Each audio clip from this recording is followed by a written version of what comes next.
Good morning. It's a little more formal in here than some of the other breakout rooms, and I'm going to try to be here at the mic for the live stream, but it's just us. And if you feel so inclined and want to come in a little cozier, that'll be fine. So, I am Erica Lee Simca, she, her, hers, and I am sorry to say that my beloved wife is not here for the session. The picture that was used in the publicity was us together, so if that changes anything, truly, doesn't hurt my feelings. She really was the star of the show, so to speak. So, fancy. All right, so this is us, and Ryan is at home, barefoot and pregnant. She's at work, but she's still pregnant. And so she's not here with me this year. These are our dogs, Yoda and Watson. We're those kind of queer women. Obviously, Yoda's the black dog. Notice his ears. And Watson, those are their sign names. Our language at home is ASL. So, not pictured is our baby to come in April, Lord willing. Congratulations. Oh, thank you. Thank you. So, how on earth did a deaf, Jewish, not clergy woman end up with a hearing Mennonite pastor? Right. So there's a lot to our story, but I'm going to share a little bit of that, but I'm also going to talk about, of course I'm a pastor, so I'm going to talk about some Bible. We're also going to define some terms, and we're going to talk about navigating holidays and rituals, because I think that's what a lot of people want to know or maybe struggle with, and so hopefully there'll be something for everyone, and then I'll share some resourcing, and hopefully we'll get to some Q&A. So the link at the top is a link to the slides, so you're welcome to have a paper copy if you want. You can also have this digital version and treasure it forever. All right. So let's define the term interfaith. This is a term, or a definition for the term. Interfaith, in its most basic sense, is when people or groups from different religious or spiritual worldviews and traditions come together. Interreligious is also used since interfaith can connote exclusively Abrahamic traditions. Just pop quiz. What are the Abrahamic traditions?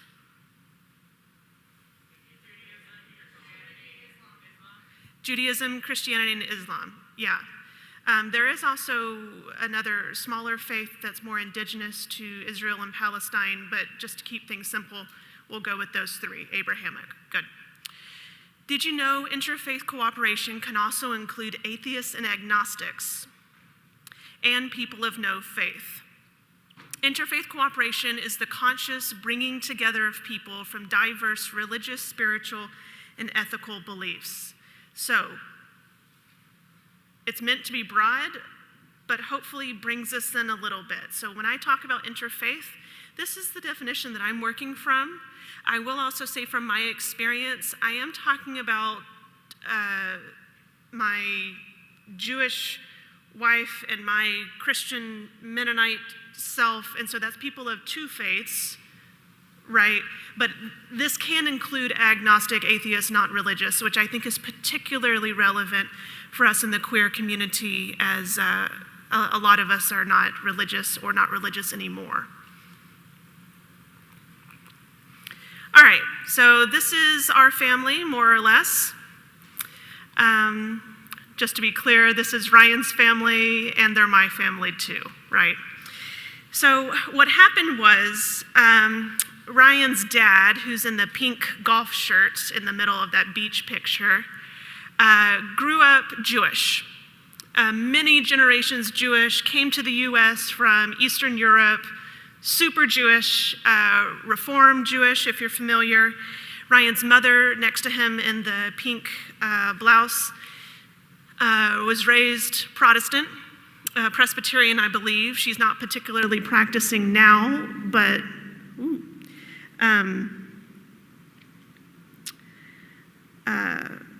Right, so Ryan's siblings there were raised in a home where both faiths were represented. Ryan grew up going to shul, to synagogue, to temple with her father, but she's deaf and there wasn't an interpreter. Back to that multi-identity, equity, and inclusion from this morning, right?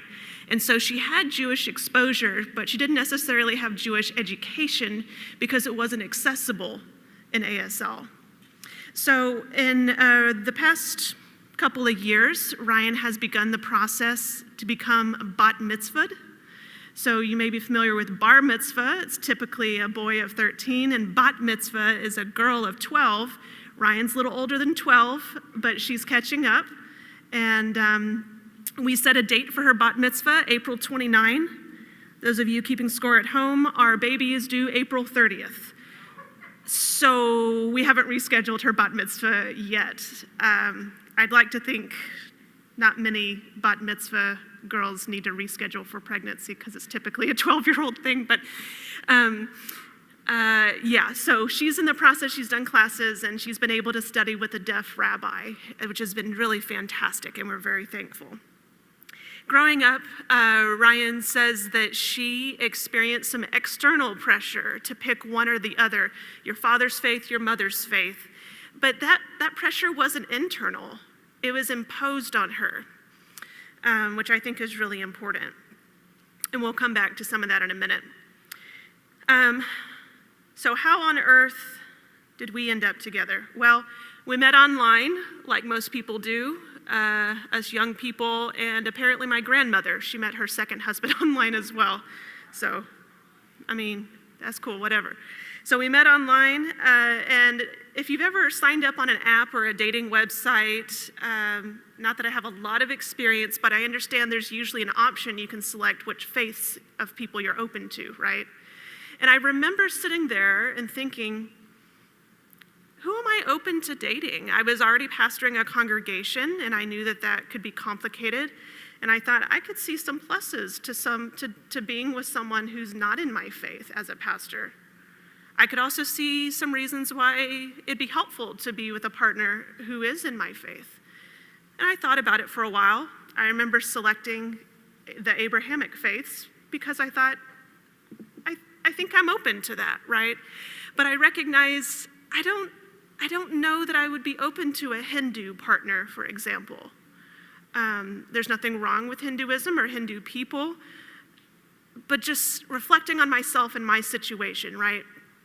And so I think it's important to recognize what you're comfortable with, and there's a difference between what's new and what's uncomfortable, or what's different versus what won't work, right? So you have to do some soul searching.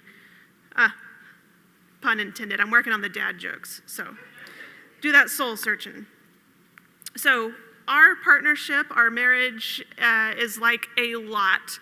If you don't mind, if you are in a relationship, defined however you define that, with a person of a faith or not faith different than your own, if you could just raise your hand, I'm just curious who's in the room. Okay. Right, and so that could be a different denomination within Christianity, that could be between faiths, you know, we've already covered that.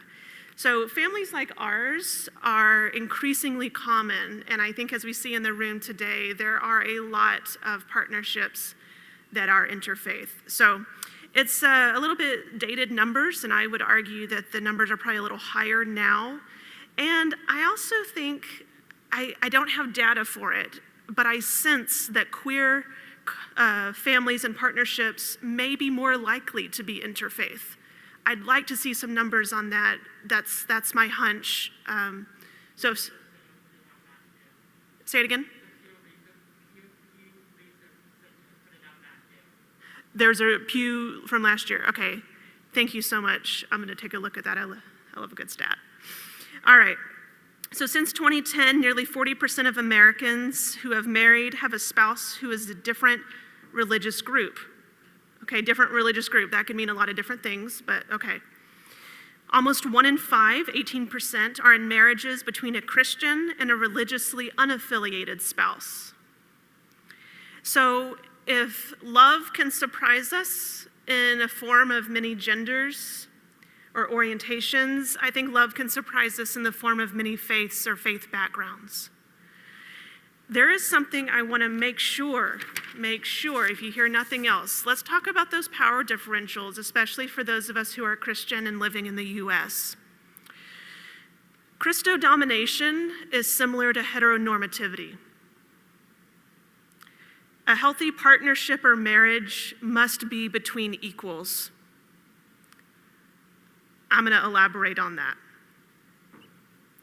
Us LGBTQ people know what it's like to be otherized, and at least in the US, people other than Christians can be quite marginalized, especially in the Bible Belt. Don't we know it?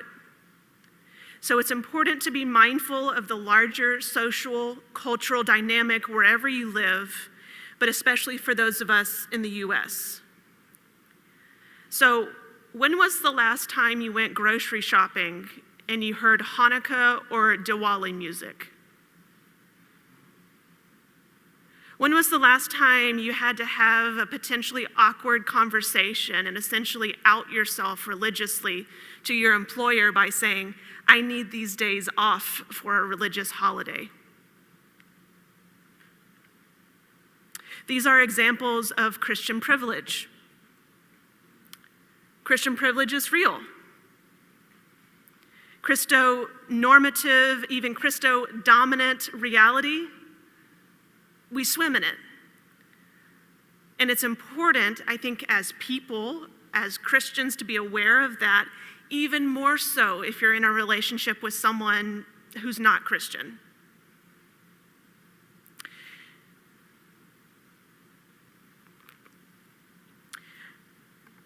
I'm going to trot real quick through some Bible, and we're going to talk about a couple interfaith families, and then we're going to talk about two what I would call clobber verses for interfaith relationships. All right, so just real quick, and we can come back to it hopefully in the Q&A if it doesn't quite land or if I'm not as clear as I might like to think I am. All right. Moses and Zipporah. Anyone seen The Prince of Egypt? Love that movie. Soundtrack. Okay, I've started playing the soundtrack for the baby in utero, hoping that she'll enjoy it. Ryan says there's no movement to suggest that she's dancing yet, but I'm holding out. Anyway, love Prince of Egypt, so that's what the picture's from. This is Moses and Zipporah as depicted in that children's movie, right?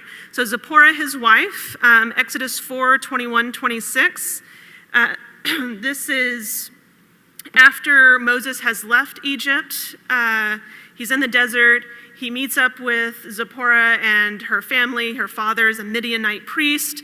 They marry, and then now they're on their way back to Egypt. And I'll just note, to be Midianite is not Hebrew or Israelite, right? So this is a different faith. This is a different people group. There are translation issues in this passage. It's not entirely clear, some of the details. For example, it says that Zipporah grabbed a flint knife and cut off their son's foreskin. Some translations say that she circumcised Moses. Other translations say that she circumcised their son on their way. There's a whole larger context. I'm just trying to get to the point. There's also a euphemism in Hebrew. It says that Zipporah touched Moses' feet. That's code for penis. So how some of this is translated is a little tricky. But the bottom line is Zipporah and Moses come from different backgrounds. She may or may not have converted. They're on their way to do and follow Moses' calling. Things happen, and Zipporah says, I'm going to be a partner in your faith, even though it's not my background.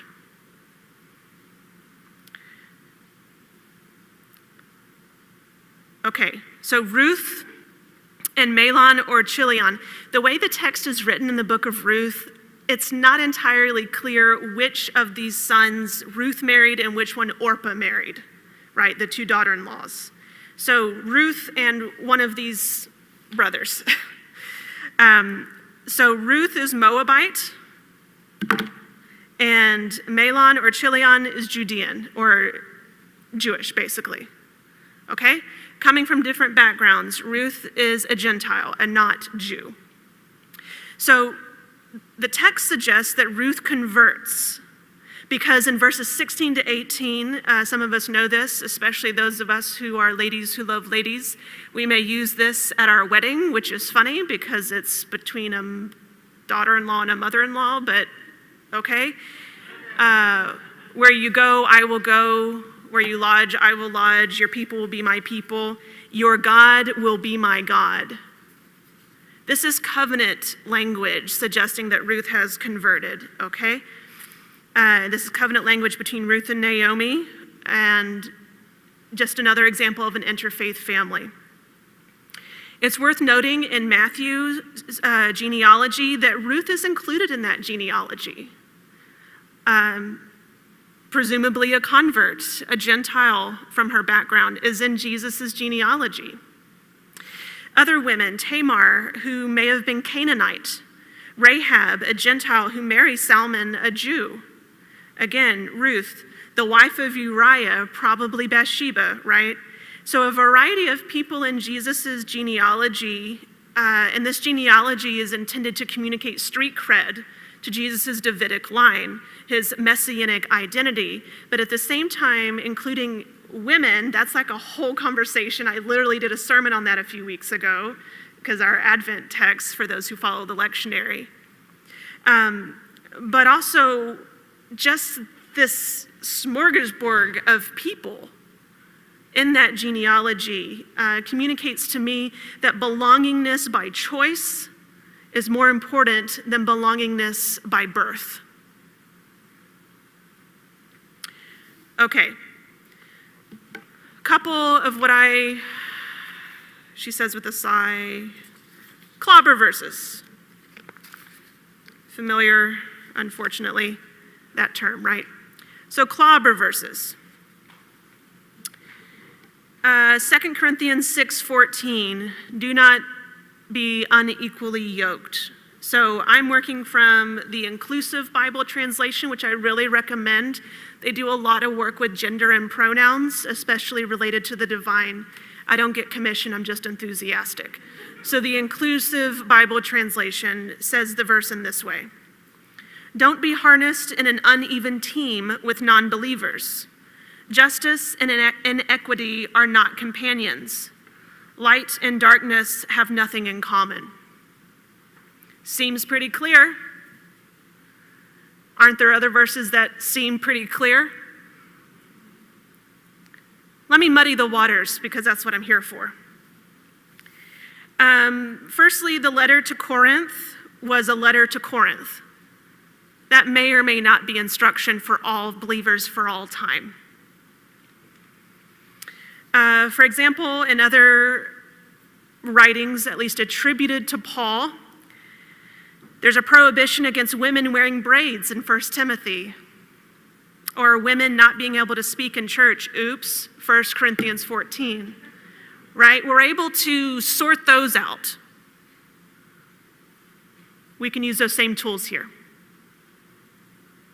So just a couple of kind of technical notes. The Pauline authenticity, especially of this part, is questioned by a lot of scholars. If you look at 2 Corinthians 6:14 through 7:1, it looks like that has been added there. Because if you look at 6:13 and then 7:2, there's a flow, and then there's something in between. It's like, and now it's time for something different, right? Something's going on there. It's still in the canon. We still study it. We still respect it. But we can ask questions of it. And I think that's the joy of being a queer Christian, is that we poke questions when others may not. This dualistic language, for example, light and darkness, is uncharacteristic of Paul. Again, it's in the Bible, but let's hold it loosely. At the end of the day, for me and my household, I'm going to hang my hat on the fruit of the Spirit. Wherever there is love, joy, peace, patience, kindness, goodness, gentleness, faithfulness, and self-control, that's where the Holy Spirit is. That's how I deal. You'll have to find your own way. Another kind of clobber passage, if you will, and this actually came up last year when Ryan and I presented together in the Q&A, and I thought it was just a great question, and it made me really dig into it a bit. It's from John 14:6. Okay, so we know many of us are familiar with this passage. So, again, from the inclusive translation, I myself am the way, I am the truth, I am the life. No one comes to God but through me. If you really knew me, you would know God also. Sounds pretty clear. Part of how I make sense of this, again, coming from a kind of clobber passage hermeneutic or approach to the Bible, the sacred text, is with a Wesleyan quadrilateral. Look, I'm Mennonite, but those Wesleyans got it going on when it comes to the Wesleyan quadrilateral. Scripture, reason, tradition, and experience. And one of my favorite scholars, again, don't get commission on her books, Amy Jill Levine, love her. She is like the smartest person I've ever heard, right? She is an Orthodox Jew and a scholar of the Gospels. She is fabulous. And she has some really great commentary on the Gospel of John. She specializes, again, in the Gospels and has a lot to say about the Gospel of John. And so this comes from her. Basically, looking at John 14:6, it reinforces that God is the judge and no one else. She has a lot of YouTube videos, but if you look at the Theo Ed talks, like TED Talks, but Theo Ed, see what they did there? Talks, and you search her name, you'll find this whole explanation that she gives that I find very compelling. And I don't find it compelling just because it makes me feel better and more comfortable in my marriage. I feel it compelling because I find it consistent with the fruit of the Spirit. Where there are those things, there the Holy Spirit is. Basically, she says, Amy Jill Levine, through Jesus, not through a particular church affiliation or belief, God receives us. It's a little tricky. Again, you'll have to come to your own conclusions and your own beliefs, but I find this compelling. God is the judge, no one else. And there's more we can maybe talk about that later. Want to go ahead and power ahead. Firstly, I think Ryan and I, on a good day, find our differences to be part of our strength. Let me give a couple of examples. Our language at home is ASL. Ryan is deaf. She was born deaf. She's proud to be deaf. I love that she's deaf. ASL is my second language, perhaps depending on how you count, my third language. It is not always clear, at least when I'm signing. And I don't always understand on a first pass what she's saying. We've gotten a whole lot better over 8 years, but even every once in a while we'll be like, what are you talking about? And because of our language difference, we're more likely to ask those clarifying questions. I don't understand that word that you're using.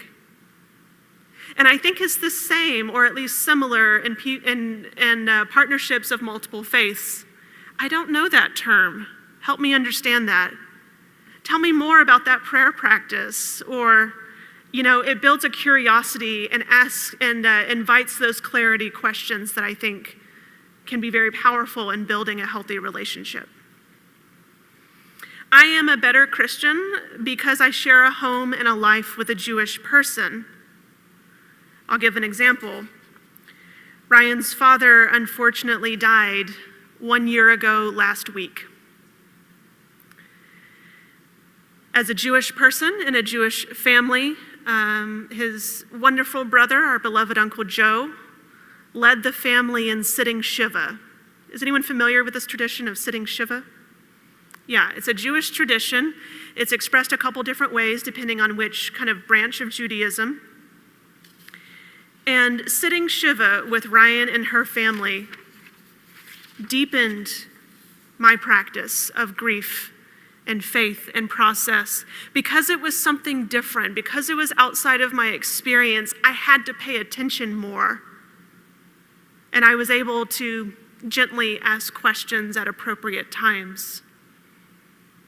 Her faith built up my faith. There's no conflict between our faiths until we make there to be one.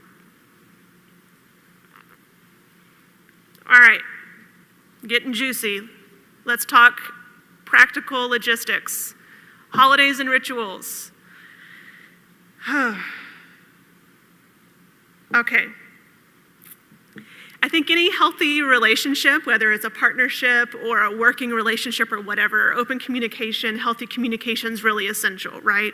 So like I was saying earlier when signing up for the online dating thing, you need to be honest with yourself about what your needs are and what's essential to you. You're not a bad person if you don't think it would work for you to date someone outside of your faith. The most important thing, in my opinion, is that you think about it, that you process, that you discern, and that you're honest about it with yourself and potential future partners. Havruta, that's a Hebrew word. So these are study partners. So if you've ever seen Yentl, or, especially in kind of more Orthodox and Hasidic contexts, usually it's two men or boys, and they're studying together and discussing and debating, sometimes yelling, "You're wrong about the Torah," and but there's this partnership, this commitment to learning together, to looking at the text, to studying, and this respect. And so you don't have to have a Jewish partner or be Jewish yourself in order to have that type of studying relationship. So sometimes it's spelled Chavruth because it's a transliteration from Hebrew. So if you look it up later, just know there's a variety of spellings. Like Hanukkah is spelled 20 different ways. Heritage. For some people, perhaps including ourselves, there is a difference between my family, my heritage, and my faith. Before I met Ryan, I never considered the thought that a single person could be interfaith. I knew about interfaith families, I knew about interfaith whatever, but within one person, Ryan carries both with her. And within our family, we carry that together. So for example, I'm Mennonite. For some people, that means their ancestors, whenever in Switzerland or Germany or Russia or Ukraine, probably came to the US. There's quilting, there's a particular fondness for cheese, baking, right? There's like a culture to it. For some people, to be Mennonite means I am a pacifist, priesthood of all believers, believers' baptism. I belong to a Mennonite faith community, right? It's a heritage, a faith. Some people, it's both. And so to differentiate that within yourself, if your faith is your faith, your heritage, or both, and also with your partner, especially online dating. When Ryan said she was Jewish, I thought, I wonder what she means by that. And it led to some conversations. And so just wanted to name that. Compromise. Okay. That might sound a little scary for those of us who have an evangelical background. Compromise, oh my goodness. Okay, so quick story. When Ryan's parents were engaged,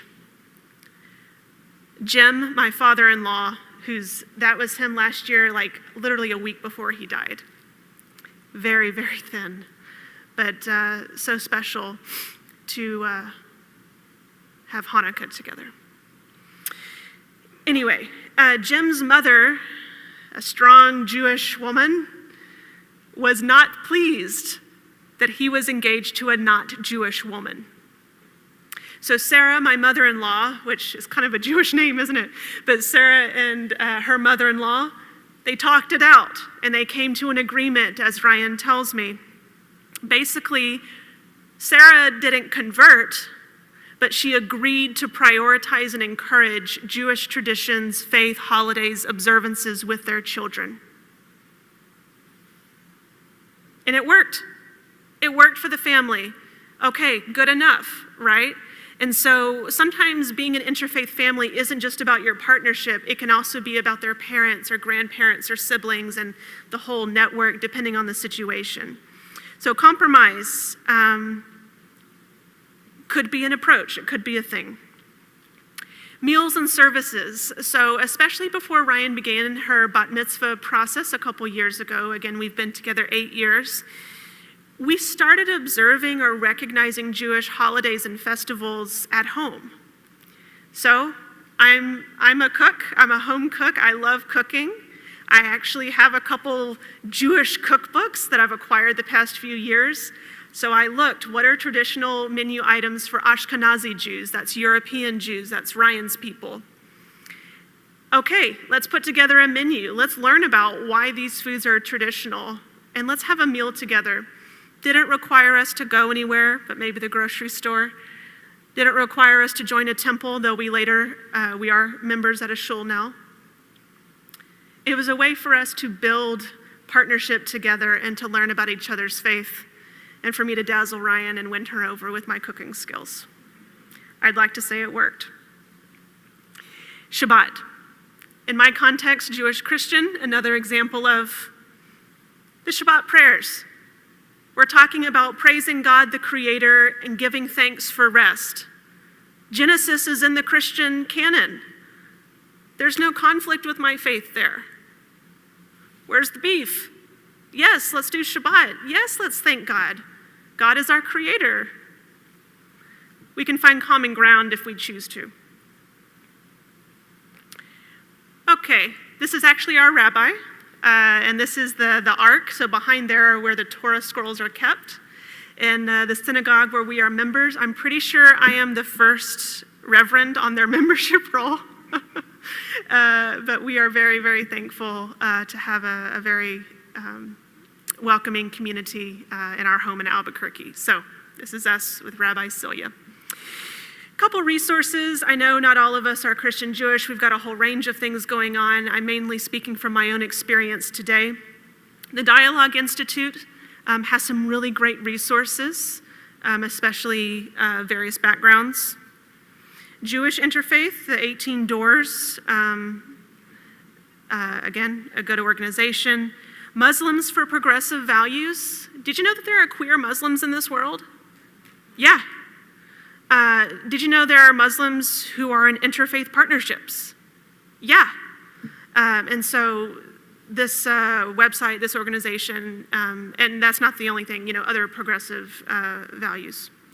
My Jewish Learning has a particular area for interfaith families that I have found very helpful.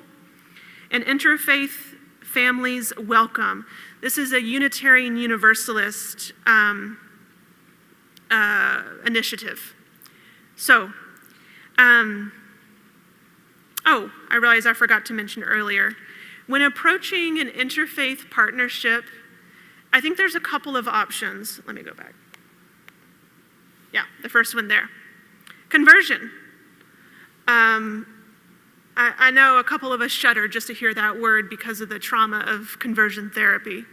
But I'm meaning this, I think, obviously in a different context. One of the partners could convert and follow that faith together. Full disclosure, I'm a universalist. I hang my hat on Romans. Nothing can separate us from God's love. That may not be where you're at, but that's part of where I'm coming from when I say conversion. I think God's love extends beyond Christianity. That's just where I'm at. Another option with approaching an interfaith partnership is two separate faiths. It's almost like a Venn diagram. Okay, Ryan, go to Shabbat service Friday night. I'll be glad to make you maybe a nice Shabbat breakfast in the morning, and then I'm going to go to church on Sunday. I go with her sometimes, she comes with me sometimes, but we more or less have two separate faiths. That works for plenty of people in this world. Blending. Seems like this is of particular interest to a lot of people. And it reminded me because the Unitarian Universalist resource. There are faith communities that accept people from multiple faith backgrounds. For example, Unitarian Universalists or UU, some Quaker meetings. I know some Jewish Quakers, and they are Quaker and they're Jewish. They're both. One that I'm familiar with, especially in my family, one partner comes from a Catholic background, one from a probably low church Protestant. They come together to the Episcopal Church or the Anglican. Shout out to the Anglican Communion. Love you. There are options to make it work. It is possible. It involves communication, soul searching, and love. If you don't have anything better to do, you can follow us on Instagram. Ryan wanted me to include that. And again, that's the link for the digital slides. Other resources, because I'm totally interested in obviously this. So other resources that you have found, questions, comments. I don't know that we have a roving mic, so try to stand up if you can and use your outdoor voice even though we're inside.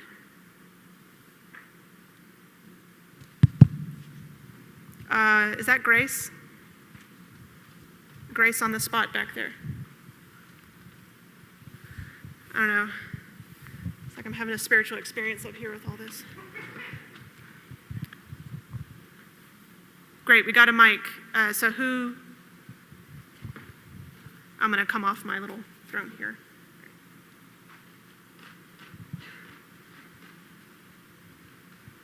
Thanks. Sorry, Bobby. Bobby.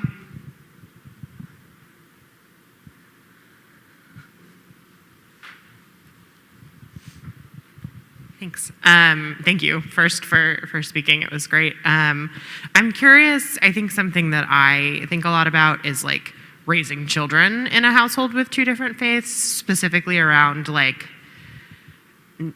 traditions that you do with newborns. I was raised Catholic and now I'm in a non-denominational church, but both of my siblings were baptized in hospital because my parents were like, we have to, they are sick. They're fine now. But how, I'm curious if there's thoughts that you have around things infant and young child traditions before the kid can sort of weigh in on maybe if there's a path there, when your wife sort of determined that there was a path she was more interested in following, how you sort of think about those traditions. That's a really great question and a bit of a hot topic. So let's talk about it. Consent is cool, including faith. So I think that's really important. And I'll just say, honestly, I was raised Baptist. I'm Mennonite, so I've always practiced believer's baptism. I respect infant baptism. I think I understand it. I think at the end of the day, my understanding is, and we actually have the pleasure of having an Episcopal priest with us. Hi, Spencer. My understanding is in infant baptism, the parents are making a decision on behalf of their child and inviting them into a faith family in addition to their kind of nuclear family. Is that about? Yeah. Okay. Close enough, maybe. Where I'm going with this is, I think it comes down to communication with your partner.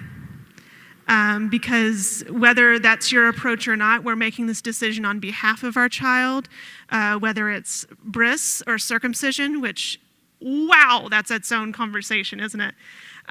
Or baptism, or other decisions that you make for your child and with your child. That's a decision between you and your partner, and I think it comes down to that communication. I'll tell you, and hopefully Ryan won't mind, this is a hard one for us as a family, to be honest. And so I think at this point we have settled. Honestly, I think it helps that we're having a girl, a female baby, genetically XX chromosomes. I think we are planning to have a naming ceremony, which is a thing, especially among Reformed Jews, and also a baby dedication, because my tradition does baptism later. And that works for us. And I think it came down to communication and really thinking about, what are some of my embedded beliefs? What does this ritual mean and doesn't mean? And prioritizing and listening. So it's a hard one, and I'm glad you brought it up, because it's not all tidy and on a slide. Yeah.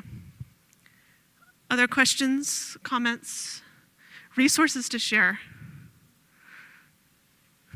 If we have time, Spencer can tell us the more accurate approach to infant baptism. Question.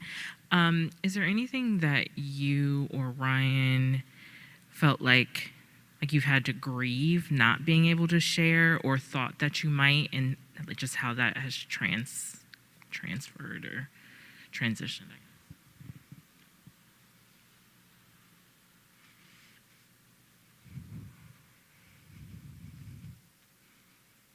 I can't speak for Ryan.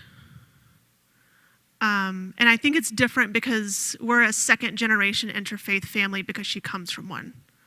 But I'll say for myself, I think grief that I experienced, and I did experience it, was also related to the gender of my spouse, not just the faith of my spouse.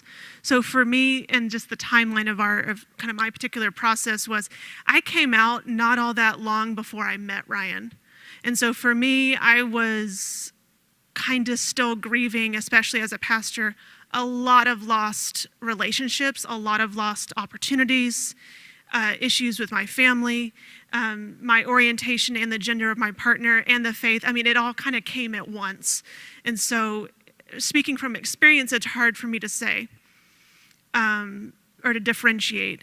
I think speaking more as a pastor, if you notice within yourself grief, and that can look like different things to different people, even if it's grief about someone that you love, but they're not maybe the person or the type of person or the identity of the person that you thought, or there is something lost or whatever, I think that's really important to recognize, to speak with a trusted therapist, counselor, maybe even an inclusive clergy person. Not that that replaces a therapist, but they can come from a particularly supportive, hopefully, religious and spiritual angle. And so, yeah, I'm really glad that you named that. I think grief can be very much part of the process. And I think also listening to yourself and asking, is this grief or is this kind of not working?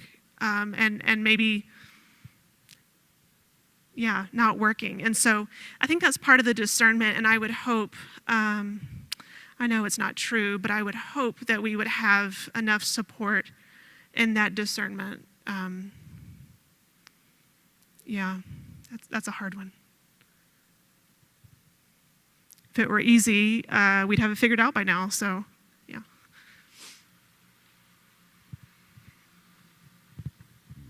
I guess similarly in the same vein, I'm wondering if there was ever a time where, you had to set boundaries on like what you would be comfortable doing, as opposed to, I think it's easier when it's all like similar vein, like you said, but if it was completely different, like how do you set those boundaries where you feel comfortable?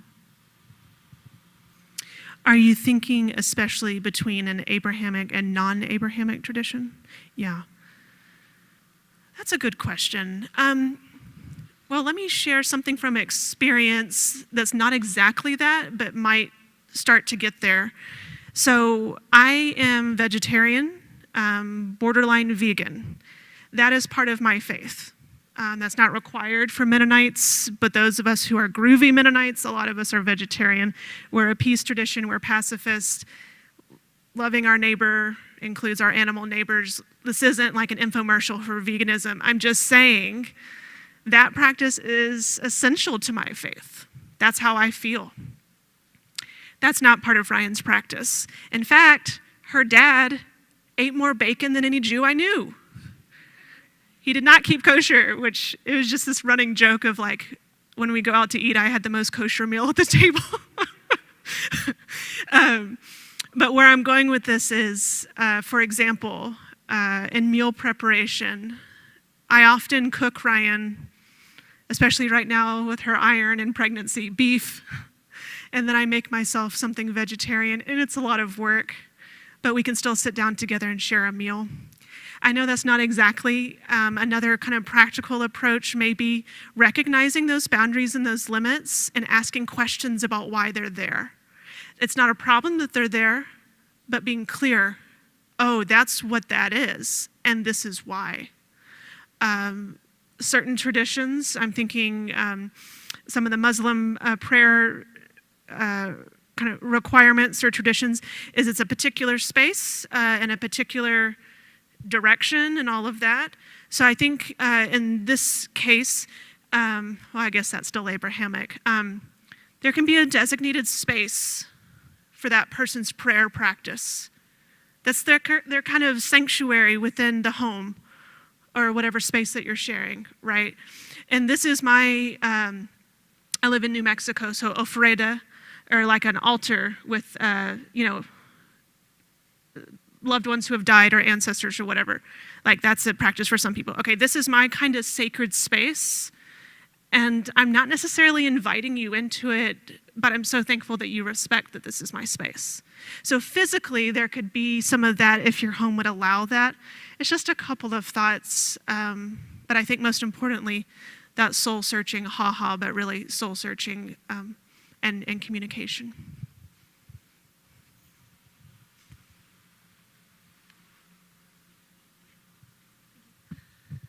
I was wondering, oh, thank you, yeah. So I've kind of been gleaning things from like, the boundaries and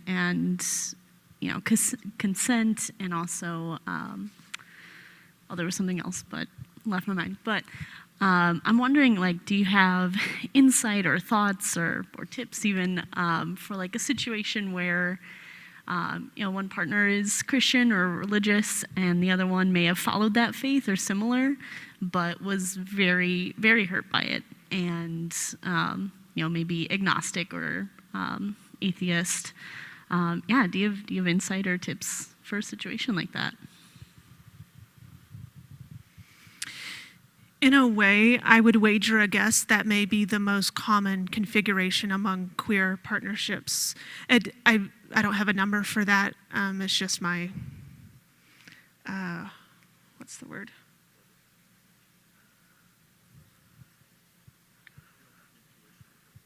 Throwing words at me aren't helping. The skewed sample that I'm working with, whatever that.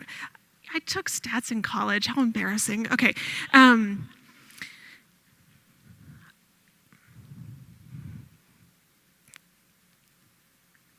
Let's try something new. Communication.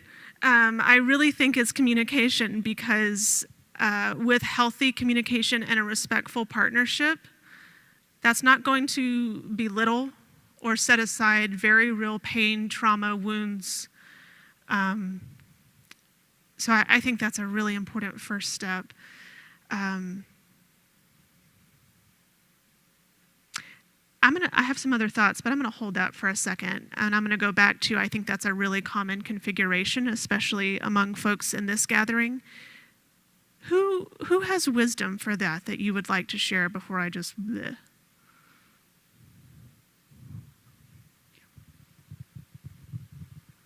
So I grew up Christian and ended up leaving the church altogether. Now in seminary minister, go figure. I'm still a Christian. My last partner, communication was kind of on the table to begin with. He was Wiccan and left the Christian church and had no intention of going to a Sunday service, knew that I was in seminary, and ultimately the communication breakdown happened over him not being willing to learn or to see my religion, but me being fully willing to explore and understand his. And so now, as a Unitarian Universalist, I'm Christian and Wiccan. And so I learned about his and fell in love with it and was able to embrace it, to blend my religion in. And he wasn't willing or able to have that communication, not asking him to be a Christian, but it was just nothing we could talk about. So it really does come down to being able to talk about it and share those experiences. But if I said God in the house, all hell would break loose.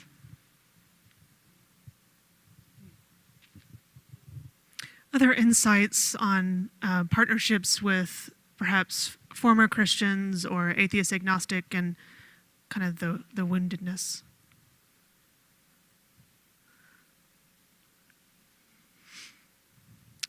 A thought that I have is, again, naming the reality. And in some ways that could be a shared reality, but of a background that was, harmful therapy, practice therapy in quotes, or whatever the trauma is. Y'all may have, the two, or however many people may have experienced that, but then handled it or responded to it differently. So I think there can be a solidarity in that case, for example, and to name one's own wounds. And in so doing, I think you can also name the reality of your partner's wounds, if that's the case as well, which can be really, really sacred. There comes a point where respect is there, and that doesn't have anything to do with agreement. So I think it's a really, really tough situation.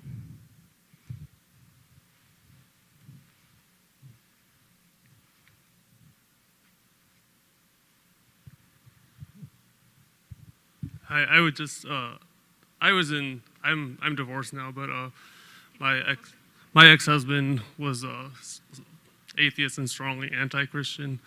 I just returned to Christianity this year after being UU through that time and kind of suffering a lot of sort of spiritual abuse, even just participating in UU, which I still identify with. Anyway, from what kind of distilling what I've learned from that is it's very important in any relationship and in marriage to just recognize that your partner is not going to meet all your needs. And religion is such a huge need.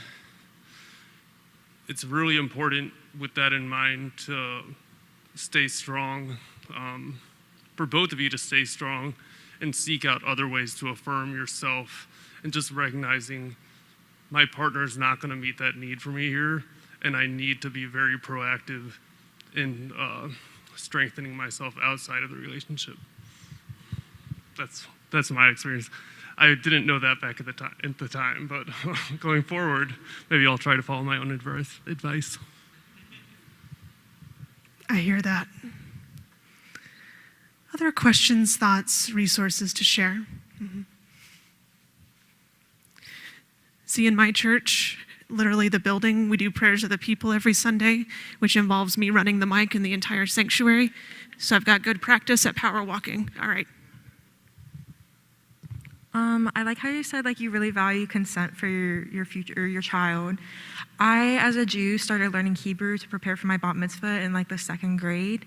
So I was wondering how you would get consent from her if that's something that she would want, because from a young age you don't really, or I didn't know that I was learning Hebrew to prepare for this. I just knew that I was learning Hebrew. So how would you have that conversation, and how would you navigate that with your partner? Pushing a button there. This is a current ongoing conversation for us, and it's really real. So we are pregnant with our first child. So I'll just say, in a way, I don't exactly know. You can make plans, hopes, and intentions, and then sometimes they just get thrown out the window. This is what I'm told with parenting. So I think our intention is, especially in response to my wife's lack of access to religious education, to almost like a meal, prepare and set it all on the table. This is how you use a fork. This is how you use chopsticks. This is how you use a knife. These are things that we're presenting to you. Not that those are the only options, right? But you can go into the pantry and get some crackers. But what I'm saying is, if you're not quite following the metaphor, is I think exposing our child to our faiths, because that's part of our family. And also holding that kind of loosely, just recognizing she may not want to be bat mitzvahed. And that's something I will have to deal with because that is my disappointment. But I want to support my child. And I want her to be able to make informed choices. So for me and for us, I think at this point, we're feeling of religious education. I'm amma and Ryan is mom. So mom, kind of all things Jewish, and amma is going to respect and encourage that. With mom, she's going to respect and encourage all things, we'll say Mennonite, but Christian, right? And there will come a point when I would hope, it's the intention that our child will say, I've got all of these things here on the table that I can choose from, and there comes a point where she's going to feed herself and make her own decision. But I'm going to go ahead and cook that for her. I'm going to go ahead and put it on the table and have it there for her to choose, hopefully. So that's our approach at this point, understanding that our child hadn't even been born yet, so I don't know how it's going to go. But I think this is our... Again, hope and plan. Stay tuned. Any other wisdom on this great question on how to, especially with children? Okay. Well, I want to be mindful of time. See, last year we had a 90-minute session, and so this year I'm like flying through it at 60 minutes. So if you have other questions, of course I'm in Hoover like all the cool kids. You can look me up there. I'm also on Facebook. I've got a website, whatever. So reach out, especially I feel like I did not adequately cover the Bible questions, but that's because I'm a pastor.